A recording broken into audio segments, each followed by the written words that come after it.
12D. Di sini saya akan menyampaikan kebijakan-kebijakan pada masa Orde Baru. Pada masa Orde Baru 1966 sampai 1998 di bawah pemerintahan Presiden Soeharto, sejumlah kebijakan penting diterapkan untuk mencapai stabilitas politik, pembangunan ekonomi, dan pengendalian sosial. Beberapa kebijakan utama pada masa Orde Baru dibagi menjadi 5, yaitu 1. Stabilitas politik dan keamanan. Pemerintah Orde Baru menempatkan stabilitas politik sebagai prioritas utama. Pembatasan ketat diberlakukan pada kebebasan politik dan kebebasan berpendapat.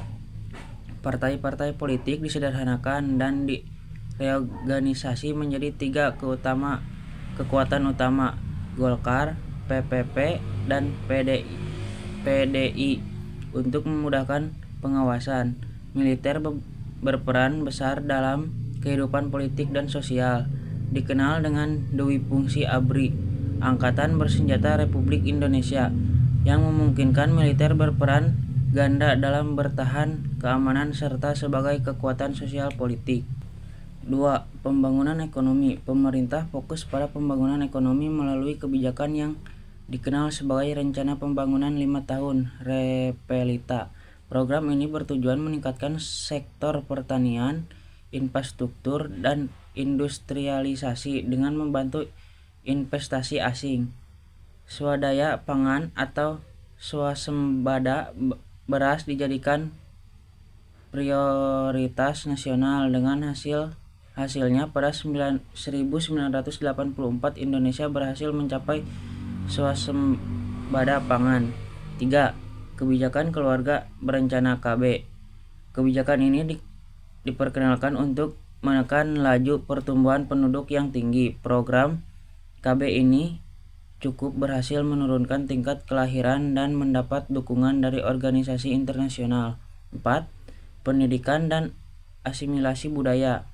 Pemerintah juga menerapkan program asimilasi budaya melalui Pancasila dan Pendidikan Moral Pancasila (PMP).